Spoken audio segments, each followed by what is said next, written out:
The weather in the Northeast is phenomenal, 80 degrees and warm. Wherever you are, I hope you're healthy and safe. I know that surge is happening, but hopefully we're getting past it.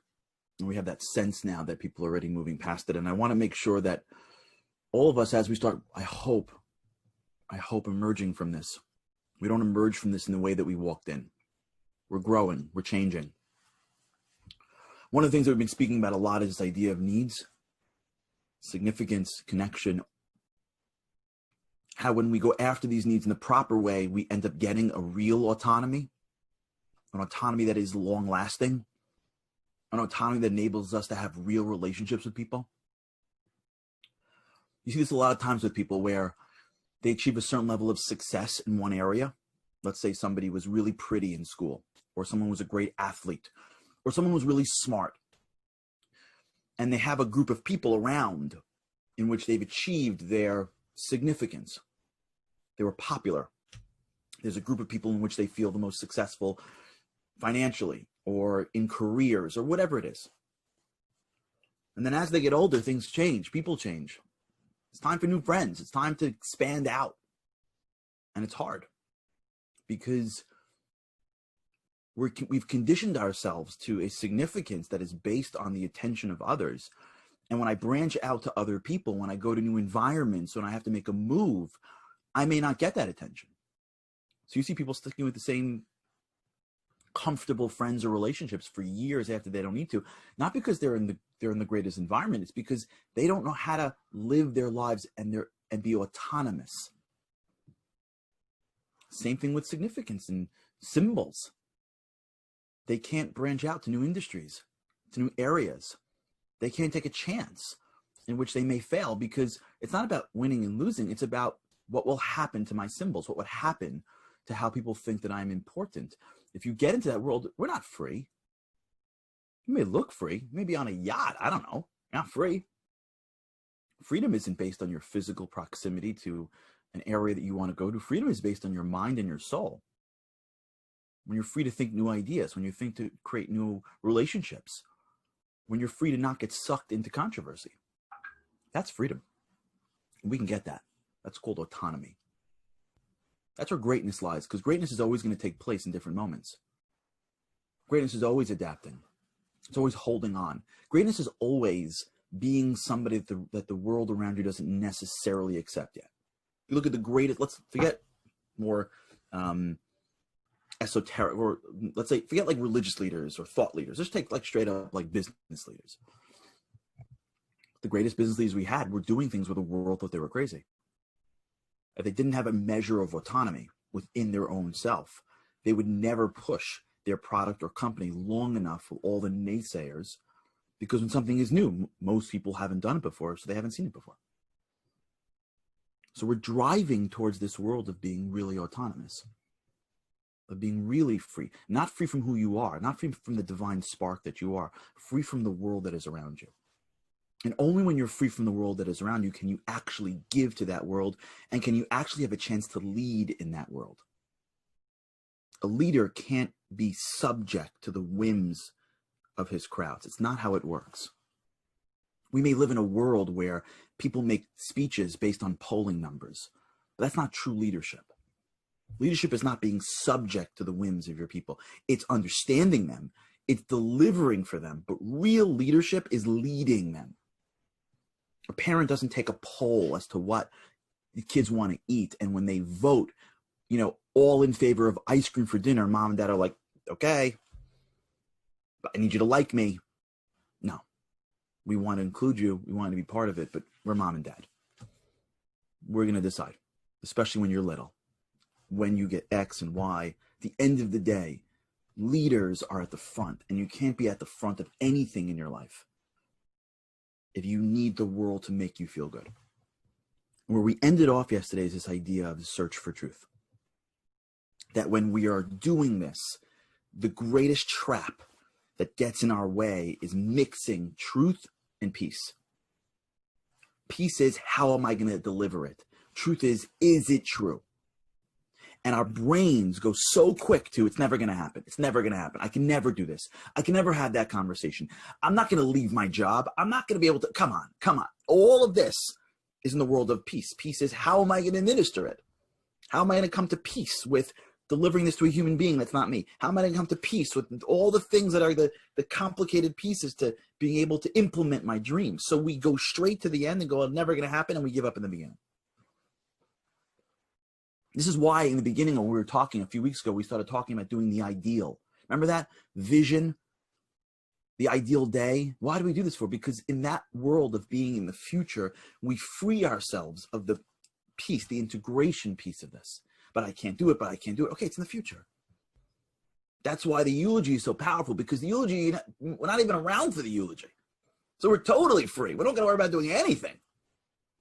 And all this is a mechanism to separate out integration and what is truth. Because once we can separate them, we can live in truth for a few minutes without having the pain of, but how am I going to, but how am I going to, but how am I going to? Forget that. Just live in truth for a few seconds.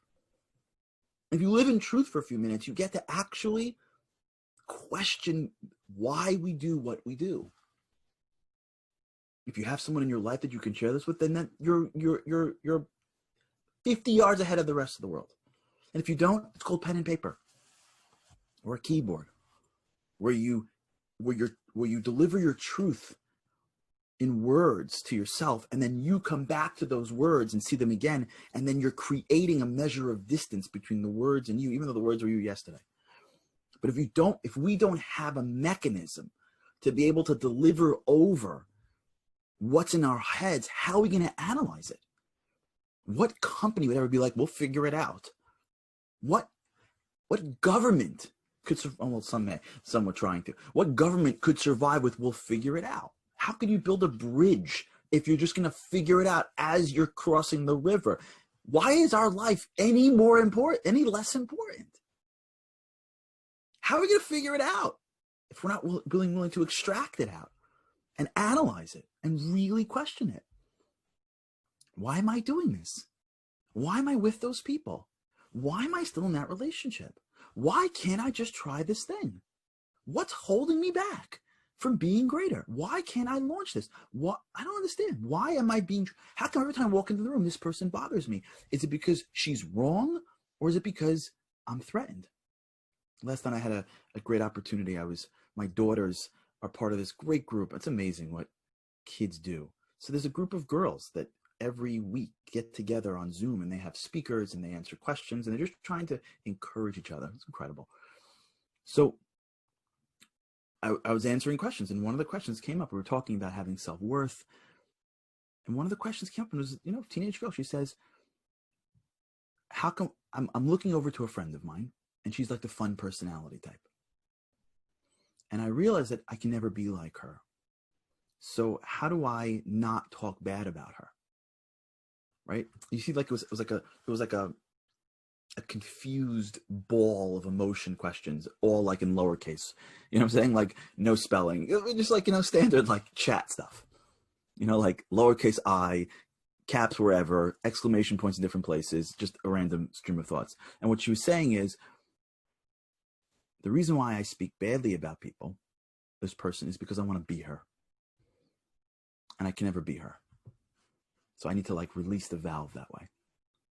Now, if she would actually spend time doing this, she would question a behavior and get to it. She'd go, oh my gosh, I can fix it. But there are a lot of people speaking badly about each other. They don't even realize why it is. They don't even realize that the reason why they're speaking badly about other people is because they're threatened themselves. Because they're not analyzing themselves. They're not in a search for truth. They're not searching for their truth. And when you live your life and you really start to believe that you're more than your body, when you start living your life and you really start to give and start to live through a soul's perspective and start to put the pieces together, that every time I'm giving in a real way, something feels different. I'm operating from a different place of me. The body wants to take, the soul wants to give. As I give more, as I allow myself to be of more value, I start to uncover the true me. And it feels incredible. As you move in that direction, your ability to analyze what we're doing, to journal every day, to do exercises like the one in the workbook and think about it. As you stop your day in the morning or the night during the periods of thinking and really question why you got upset at your spouse, and really question why when you came out you failed. How many times do we fail at something and we blame our boss or our friends, and at the end of the day it's because we just didn't try hard enough. Period. End of story. And we never think this way. It's always someone's fault until we stop. And we allow ourselves, we condition ourselves to be comfortable in the uncomfortable about our own deficiencies. It's okay to say, I'm wearing this outfit because I want people to look at me because I like attention. That's much better than saying, no, it's because I want to really, come on. And it's probably gray in the middle. And the more we separate those strands, the more we go wear it anyways. I'm not talking about peace, right? Forget peace. I'm not talking about integrating. I'm just talking about living in truth. We walk in and go, I know I want this. Okay, that's fine. And maybe as I grow in my life, I'll realize that I'm not going to wear things for someone else to look at me. I'm going to wear things because of my own personal desire to look pretty or to look beautiful. And regardless of whether I get a compliment or not, I'm still going to feel good about myself. That's a tremendous growth. Now, this concept of searching for truth is critical, because this concept of being comfortable searching for truth, understanding why we do what we do, analyzing our behaviors, journaling our lives, that stuff is the foundational point of a term that is of the most important terms, called resilience. The word resilience is a concept. It is a trait that is maybe of the most important traits that we have to build. Look around at what's going on today. I spend much of my time helping companies grow, seeing the world through the prism of what's called a C-suite, CEO or CFO or COO, and seeing how their company is doing and helping them grow. I can tell you the difference between companies now, when this whole virus hit, there are some companies that are still reeling. 3-4 months in, they're still fighting on the phone. No resilience. Shaky. There's no ability to analyze themselves. There's no ability to stare at their problems long enough to realize that everyone's got issues. They're just covering over someone else's fault, and they're still where they are. There's some companies, this thing hit in March. By mid-March, they had already restructured the company. CEOs stopping to take salaries, changing what they do. Why? What's the difference between one over the other? What's the difference between families that are still going out of their minds at their home and families that have managed to turn their whole houses upside down? Marriages that are about to kill each other versus marriages that are about to grow stronger. It comes from this concept called resilience. Resilience is the ability to be able to be flexible in environments, to not break. That's why in the Talmud, it compares the Jewish people to a reed. And the Talmud asks, what? A reed? How about a tree? If you're going to compliment a people, any nation, you're going with the reeds by the bushes, you think? How about a beautiful, big, gorgeous tree? And the answer the Talmud gives is that as big as a tree is, it could be blown over. But reeds will never blow over. They'll never crack. They go with the wind. And there's no bigger compliment than telling someone that he's resilient or she's resilient. Where does it come from? So we make this mistake in thinking that resilience comes from optimism. That if you're optimistic, then you're resilient. It doesn't. In fact, sometimes optimism is, it's in Tainus. Great. Andy corrected me. I said it was in the Talmud of Brachos. It's in the Talmud of Ta'anit or Tanis. Thank you, Andy. We think that optimism is what makes us feel resilient. The people that are like, it's going to be amazing. It's going to be amazing. It's not really true. Because many times optimism, at some point, if you get hit long enough, you crack.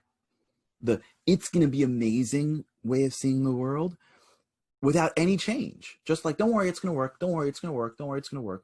It works to some extent, especially if there's like a belief in the higher power that he has a better plan. That's one thing. If you're believing that the world around you will be amazing, the world around you will work itself out, that's okay. That's called faith. I'm talking about your own self, your own growth. If you look at the world and the world is responding to you that you're not doing well enough, and your response is, it'll be better without any change. At some point, if the world doesn't change, you go down. There's a great book called Originals. Adam Grant, he's got a section in this. And in that whole section, quoting all different, I can bring you this research tomorrow, he shows how the real resilience comes from not sort of this optimism. It comes from a certain, he calls it defensive, I don't like that word. I would call it strategic pessimism. You're not really pessimistic. You're not like, it's going to be terrible, it's going to be terrible, it's going to be terrible. You have a certain strategy. You're willing to look at what's wrong.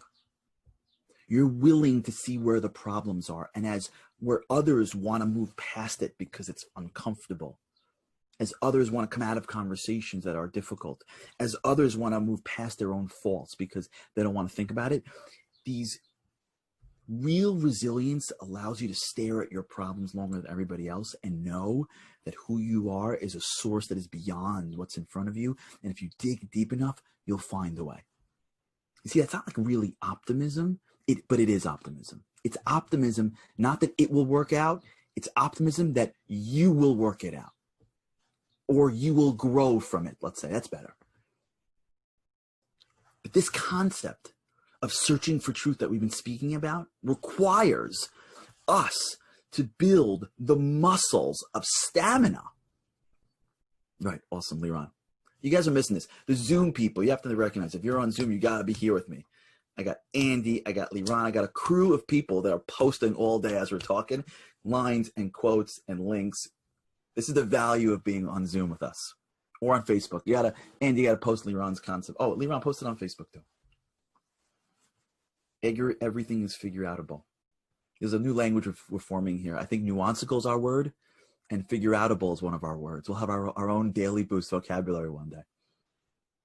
But understand this, that if we really want to be resilient, if we really want to grow, the first real step of that is starting to build these muscles. You sit down and do a push-up, you can't do a push-up, you don't stop doing push-ups, you do them until it hurts, you give yourself some rest, you come back, you're at it for a few weeks, and you can do push-ups. You want to jog, you want to run a marathon, you start training, you can barely walk down the block. You keep at it every single day, long enough, you'll end up running it for the most part. If we want to really grow, the muscle, the engine that gets us to the ideal day, the engine that gets us to significance versus ego, the engine that is everything that we're talking about. One of the engines, one is to be a giver. One of the engines that make us drive every single day is the engine of resilience. It's that ability to sit in problems longer than everybody else. It's that ability to not say, it's because. It's that ability to walk into a room and go, why am I doing this for? And have no answer for weeks. To have no real answers because your brain has got billions of neural connections and you can't just whip it out. It's not like, a tangled group of wires. It's going to take a long time, but it doesn't matter because we're on a journey. And life's about figuring it out. And it doesn't matter if you get it or you don't get it. It matters if you're fighting in the game. And there's no moment that you get it. You just wake up one morning and you have a little bit more, have a little more. It's like growing. There's no moment that you pop. One day you're 5'1" and one day you're 5'6". How did that happen? I don't know. I'm going, incrementally, and then all of a sudden I pop, and then incrementally, and I stop, and then I go a little more. It's called life. It's jagged. This is how we build resilience. And when you're resilient, you stand in problems. You figure things out. You want to grow. You want to be challenged. And when you're resilient with your own life, now we're talking about something totally different. When you're resilient with your own life, not the stuff that comes at you, the stuff that you're proactively trying to figure out, now you're working on yourself. Now you're growing. No two paths are the same. No two humans are the same. But it's the same mix of elements. Body, brain, soul, world. And the rest of it is just piece by piece. It's a chess game of life. And we'll continue this. Tomorrow's Friday. Wow. Let's imagine tomorrow's Friday. Try doing this. Tomorrow we'll talk about journaling a little bit, how to do it more, but with God's help. Start thinking about this today. Today, as you go through anything in life that's going to require us to think a little harder, and as you feel your brain going, let's move on. Let's check with my phone. Hold back a few more seconds. Feel the discomfort and recognize that you're stronger than giving that up. The more you stare at the issues, the more you can figure them out. All right. It's been a pleasure. Love you guys, really. And thanks so much for this time together. And with God's help, really can't wait to see you again tomorrow. Have a great day.